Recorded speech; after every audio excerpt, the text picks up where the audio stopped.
नमस्कार दोस्तों, एक बार फिर से आपका स्वागत है target with Goswami YouTube channel पे। मैं सुनील गोस्वामी आशा करता हूँ आप सब अच्छे होंगे, कुशल मंगल होंगे और अपनी स्टडी को लगातार अध्ययन कर रहे होंगे।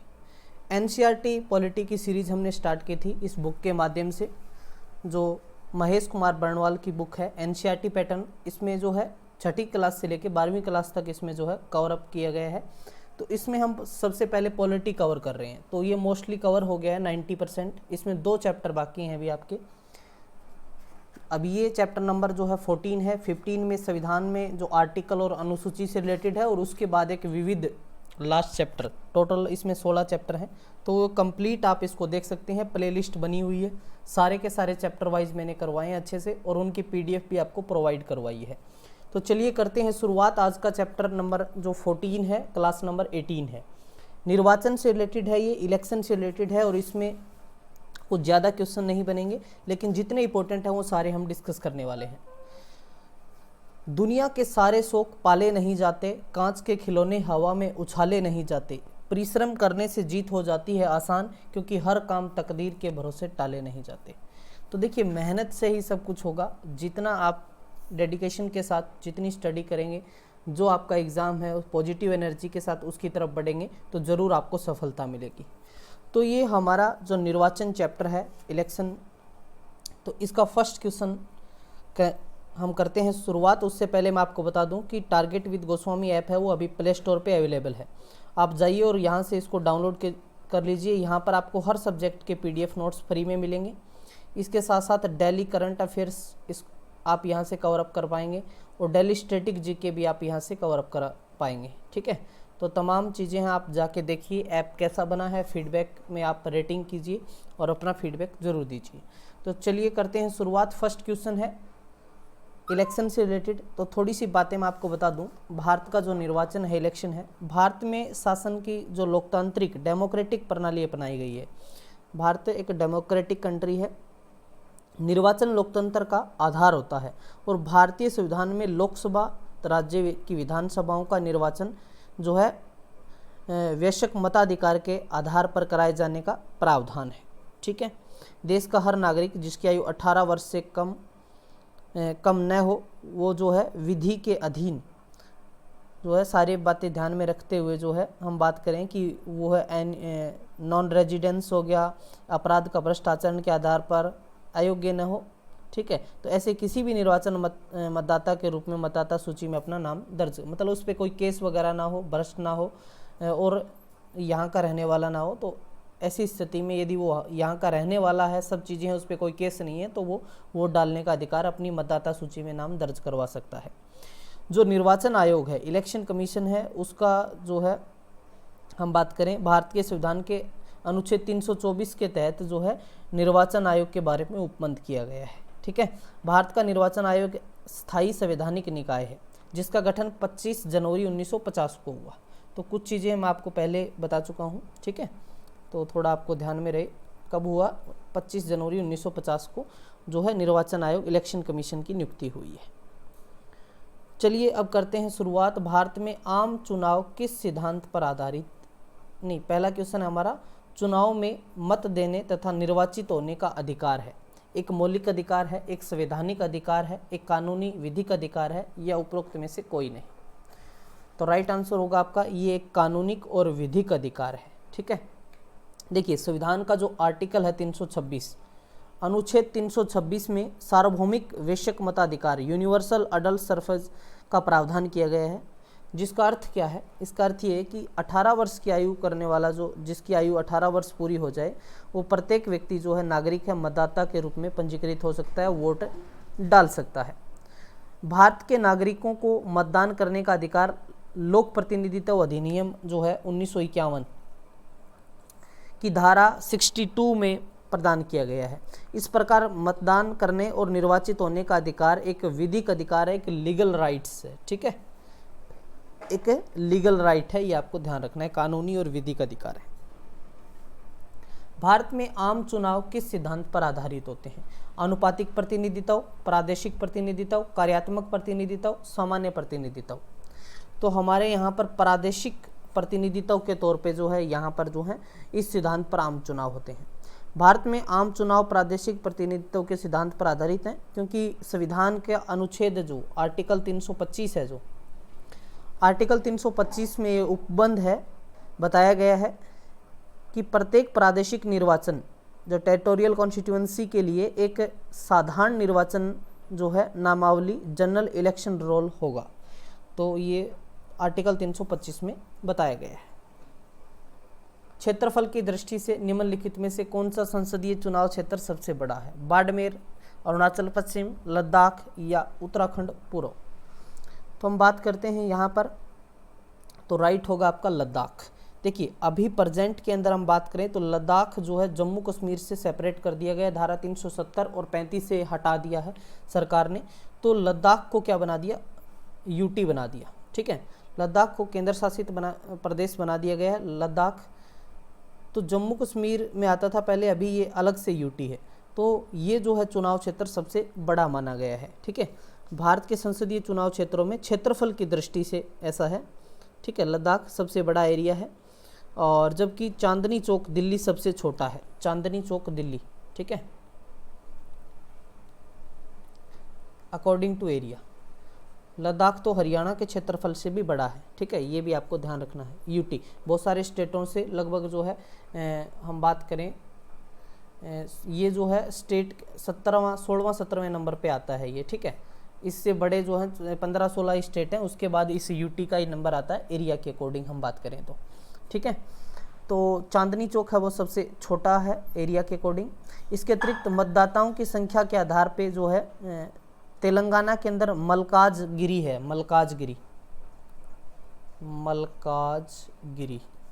मलकाजगिरी जो है यहाँ पर वोटर्स के आधार पे जो है सबसे बड़ा जो है ये मतदाता है। यहाँ पर हम बात करें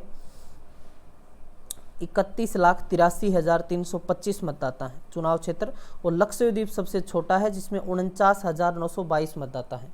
ठीक है, ये तो कहाँ पड़ता है? तेलंगाना के अंदर। कहाँ पड़ता है? तेलंगाना स्टेट में।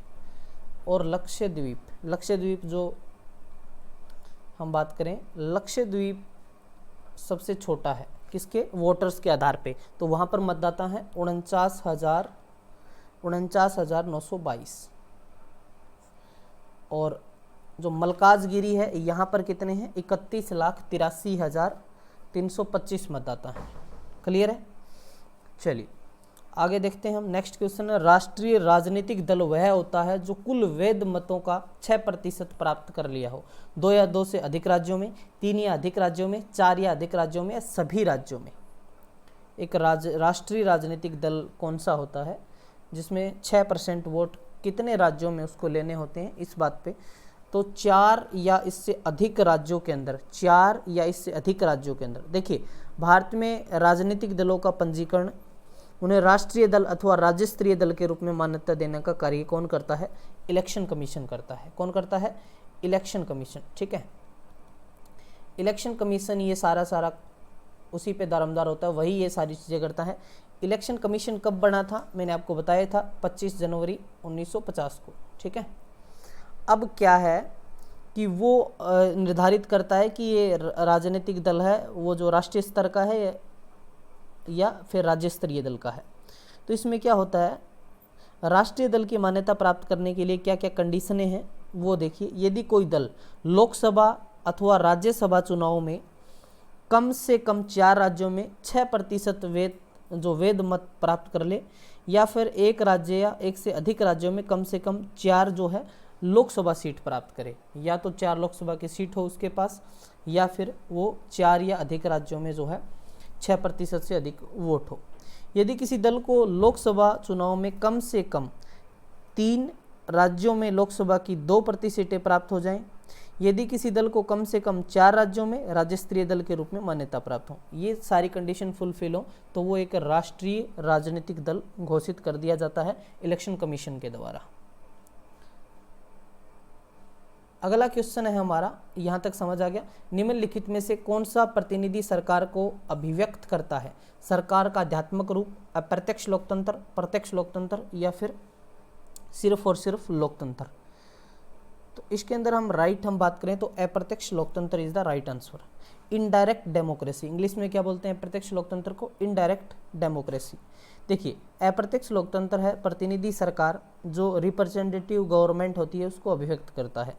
इस प्रणाली के अंतर्गत क्या होता है, जनता अपने प्रतिनिधियों का चुनाव करती है, जो जनता की ओर से विधि निर्माण, कानून जो है विधि निर्माण तथा शासन व्यवस्था से संबंधित निर्णय लेने के लिए कार्य करते हैं। वर्तमान विश्व के अधिकांश देशों में यही प्रणाली अपनाई जाती है, जैसे अमेरिका हो गया, भारत हो गया, कनाडा हो गया। तो यहाँ पर जो है अप्रत्यक्ष लोकतंत्र, इनडायरेक्ट डेमोक्रेसी को जो है रिप्रेजेंट किया जाता है।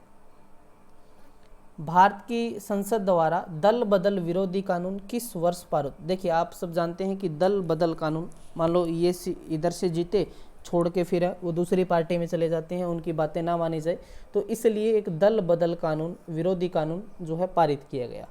कब पारित किया गया था ये? 1985 के अंदर, 1985 में। देखिए भारत की संसद द्वारा 1985 में एक संशोधन लाया गया था, 52वां संविधान संशोधन। ठीक है, इंपॉर्टेंट है ये। अधिनियम के माध्यम से दल बदल विरोधी कानून, एंटी डिफेक्शन लॉ जो है का निर्माण किया गया। साथ ही संविधान में 10वीं अनुसूची में जो है जोड़कर दल परिवर्तन के आधार पर जो है इसको जो है एक निर्भरता विषय बिंदु उपबंध कर दिया गया। इसमें कौन सी अनुसूची में डाल दिया इसको? 10वीं अनुसूची में, दल बदल 10। ठीक है, याद रह जाएगा, द से दल बदल 10वीं अनुसूची में है ये। 91वें संविधान संशोधन अधिनियम 2000, 91वां संविधान संशोधन कब? 2003, वर्ष 2003 में जो है के द्वारा 10वीं अनुसूची में परिवर्तन करके ये प्रावधान किया गया। यदि किसी दल के न्यूनतम 2/3 सदस्य समूह बनाकर दल का विभाजन कर देते हैं, मान के चलिए 2/3 बहुमत, जैसे किसी सीट की हम बात कर लें, जैसे उसके पास जो है क्या बताया, 2/3 बहुमत। ठीक है, तो यहाँ पर मान के चलो आप कि उसके पास 30 सीट हैं। ठीक है, तो उसकी जो 2/3 बहुमत चला जाए, उसका मतलब 20 बंदे जो हैं भाग जाए, 2/3 बहुमत जो है से, मतलब किसी के पास 30 सीट हैं तो 2/3 चल जाएंगे, तो ऐसा विभाजन होगा, तो उस पर दल बदल कानून है, वो अधिनियम है, अंतर्गत योग्य नहीं माने जाएंगे। ठीक है, और यदि मान के चलो 30 में से 5-6 भागते हैं तो इनको जो है दल बदल कानून के तहत इनकी सदस्यता रद्द कर दी जाती है। ठीक है, चलिए, निम्नलिखित में से कौन सा कार्य निर्वाचन आयोग के कार्य क्षेत्र में नहीं आता? इलेक्शन कमीशन के क्षेत्र में, उसके एरिया में, ठीक है, कार्य क्षेत्र में नहीं आता है। भारत के प्रधानमंत्री का चुनाव कराना, भारत के राष्ट्रपति का चुनाव कराना, राजनीतिक दलों को मान्यता प्रदान करना, राजनीतिक दलों का चुनाव चिन्ह निश्चित करना। तो ये क्वेश्चन तो बहुत इंपॉर्टेंट है। इसमें हम बात करें, देखिए ये राजनीतिक दलों का चुनाव चिन्ह करता है, राजनीतिक दलों को मान्यता भी देता है, भारत के राष्ट्रपति का चुनाव कराना, तो ये सारी चीज़ें होती हैं। तो कौन सी नहीं होती? तो जो है हम बात करें इसके अंदर, भारत के प्रधानमंत्री का जो चुनाव है इसके कार्यक्षेत्र में नहीं आता। देखिए निर्वाचन आयोग लोकसभा, राज्यसभा, राष्ट्रपति, उपराष्ट्रपति, विधानसभा, विधान परिषद के लिए होने वाले चुनाव करवाता है, जबकि प्रधानमंत्री की नियुक्ति राष्ट्रपति द्वारा संविधान का जो आर्टिकल 75 है उसके अंतर्गत की जाती है। ये बात आपको ध्यान रखनी है। चुनाव आयोग किस अनुच्छेद के अंतर्गत स्थापित किया गया है? इंपॉर्टेंट क्वेश्चन है और बहुत बार एग्जाम में पूछा जाता है। 355 नहीं, 256 नहीं, तो राइट क्या होगा? आर्टिकल 324। संविधान का जो आर्टिकल 324 के अंतर्गत मैंने आपको बताया था 25 जनवरी 1950 को इसका गठन होता है, इलेक्शन कमीशन ऑफ इंडिया की स्थापना होती है। और इलेक्शन कमीशन जो है निर्वाचन आयोग संसद एवं प्रत्येक राज्य के विधानमंडल के लिए होने वाले सभी निर्वाचनों तथा राष्ट्रपति और उपराष्ट्रपति के इलेक्शन के लिए जो है इलेक्टोरल रोल तैयार करता है। साथ ही सभी निर्वाचनों का जो है सुपरिटेंडेंट्स डायरेक्शन कंट्रोल, मतलब अधीक्षण, निर्देशन और नियंत्रण करता है। ये सारे काम आर्टिकल 324 के तहत बनाए हुए इलेक्शन कमीशन के द्वारा निर्धारित किए जाते हैं। अगला क्वेश्चन है, निम्नलिखित में से असत्य कथन बताना है आपको। प्रति वर्ष 25 जनवरी को राष्ट्रीय मतदाता दिवस मनाया जाता है। ये तो ठीक बात है, राइट है, ये तो अच्छा क्वेश्चन है, मनाया जाता है। आर्टिकल 325 में मतदाता की न्यूनतम आयु 18 वर्ष निर्धारित की गई है, ऐसा है, 18 वर्ष निर्धारित की गई है, तो ऐसा नहीं है, ठीक है।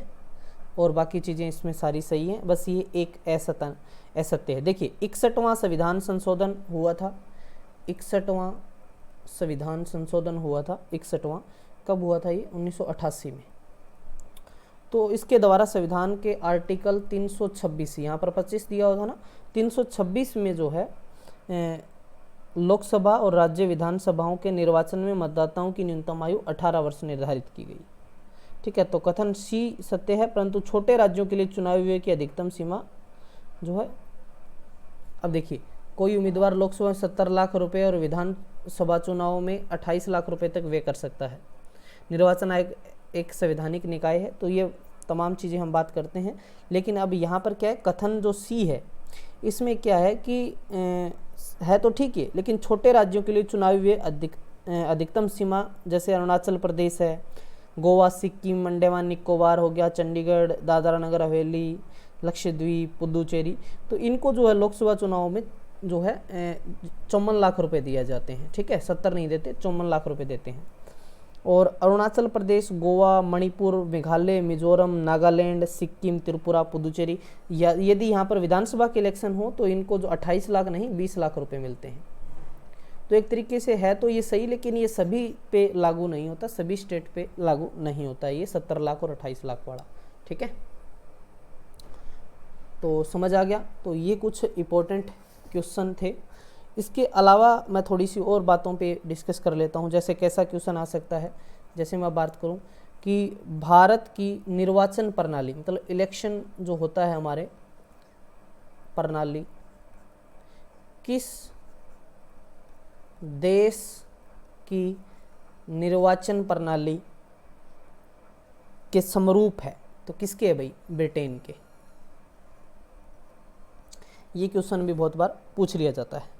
भारत के मुख्य चुनाव आयुक्त जो इलेक्शन कमिश्नर होता है, चीफ इलेक्शन कमिश्नर, उसकी नियुक्ति कौन करता है? तो उसकी नियुक्ति करता है राष्ट्रपति। ये बात भी इजी बातें हैं, ये आपको ध्यान होनी चाहिए। मूल संविधान में आम चुनाव के लिए मतदाता की न्यूनतम आयु कितनी थी? तो मूल संविधान में 21 वर्ष थी, ठीक है। कितनी थी? 21 वर्ष। जो मुख्य चुनाव आयुक्त की जो उसका टाइम पीरियड कितना होता है? तो 6 वर्ष या फिर 65 वर्ष की आयु, जो भी पहले हो जाए उसी में वो रिटायर हो जाता है, ठीक है। भारत में सार्वजनिक मताधिकार के आधार पर प्रथम आम चुनाव कब हुआ था? तो 1952 में हुए थे आम चुनाव। भारत में सर्वप्रथम महिलाओं को मताधिकार कब प्राप्त हुआ? बहुत इंपॉर्टेंट क्वेश्चन है। 1926 में जो है सर्वप्रथम महिलाओं को मताधिकार प्राप्त हुआ था। ये बहुत इंपॉर्टेंट है, समझ गए आप। भारत के पहले प्रथम मुख्य चुनाव कुमार कौन थे? सुकुमार सेन। सुकुमार सेन, ये आपको ध्यान रखना है। ये 1950, 21 मार्च 1950 से 19 दिसंबर 1958 तक रहे थे, ठीक है। कमेंट सेक्शन में आप मुझे बताएंगे कि वर्तमान में भारत के इलेक्शन कमिश्नर कौन है वर्तमान के अंदर। समझ आ गया। चलिए कुछ और इंपॉर्टेंट क्वेश्चन भी मैं आपके साथ डिस्कस कर लेता हूं। जैसे प्रथम प्रीसमन आयोग का गठन कब हुआ? 1952 में। प्रथम जो प्रीसमन आयोग है, इसी के आधार पर निर्धारित होता है कि लोकसभा की सीटें बढ़ाई जाएंगी, घटाई जाएंगी, ये सारी तमाम चीज़ें होती हैं, ठीक है। अब हम बात करते हैं और कुछ इम्पोर्टेंट क्वेश्चन जो आपके लिए इम्पोर्टेंट हो, ठीक है। श्रीमती रमा देवी एकमात्र महिला मुख्य निर्वाचन आयुक्त रही हैं। महिला में पूछ ले कि जो एकमात्र ऐसी रही हैं तो उनका नाम है श्रीमती रमा देवी, जो एकमात्र महिला मुख्य निर्वाचन आयुक्त मतलब चीफ इलेक्शन कमिश्नर रही हैं। और एक ऐसे व्यक्ति का नाम बताना आपको जो रिटायर होने के बाद राष्ट्रपति पद का चुनाव लड़ा था, तो वो थे T.N. सेशन, ठीक है। T.N. सेशन इन्होंने लड़ा था जब ये रिटायर हो गए थे इलेक्शन कमीशन से, ठीक है। क्लियर है? समझ आ गई सारी बातें? चलिए, सांसद होते हैं जो, उनकी जो है अयोग्यता संबंधित प्रश्न पर निर्णय कौन देता है? तो ये राष्ट्रपति जो है जो इलेक्शन कमिश्नर होता है उसके साथ परामर्श करके जो है देता है। अब ये दिनेश गोस्वामी समिति से रिलेटेड एक क्वेश्चन आपसे पूछा जा सकता है, दिनेश गोस्वामी समिति का संबंध किससे है? तो चुनाव सुधारों से। याद रहेगा? क्लियर है भाई? चलिए, मतलब लोकसभा चुनाव में सरकारी निधियन की सिफारिश की समिति ने की, ये भी उल्टा भी पूछ लेते हैं तो दिनेश गोस्वामी समिति ने। ठीक है, चुनाव सुधारों के संबंध में। राष्ट्रीय मतदाता दिवस आपको पता है ये 25 जनवरी को मनाया जाता है। तो यहाँ पर जो है तमाम क्वेश्चन हमने डिस्कस कर लिए हैं। क्लियर है भाई? तो अब आपके 2 चैप्टर रह गए हैं, एक तो आपका जो आर्टिकल अनुसूची वाला और एक जिसमें कंबाइंड विविध तथ्य हैं उनके ऊपर। तो मिलते हैं उस नेक्स्ट चैप्टर में, जो नेक्स्ट लेसन करेंगे हम, जल्दी ही इसको कवर कर दिया जाएगा। बाकी आप ऐप को ज़रूर डाउनलोड कर लें, यहाँ से भी बहुत सारे नोट्स हर सब्जेक्ट के आपको मिल जाएंगे, वो ज़रूर यहाँ से। इंस्टा पे आप मुझे फॉलो कर लें, किसी प्रकार का कोई क्वेश्चन करना हो तो आप यहाँ पर कर सकते हैं, लिंक भी मिल जाएगा डिस्क्रिप्शन में। और टेलीग्राम से जुड़ जाइए @GOSWAMI, ये आपको लिंक भी मिल जाएगा। स्पेशल पॉलिटी के सारे PDF कहाँ मिलेंगे आपको? NCERT POLIT पॉलिटी, तो ये लिंक जो है ये सर्च करेंगे आप टेलीग्राम पे तो स्पेशल जितने भी 17 क्लास जो हो चुके हैं उनके PDF अपलोड हो चुके हैं, तो वो वहाँ जाके आप सारे के सारे डाउनलोड करके रिवाइज कर सकते हैं। तो मिलते हैं नेक्स्ट क्लास में, तब तक के लिए धन्यवाद। जय हिंद, जय भारत।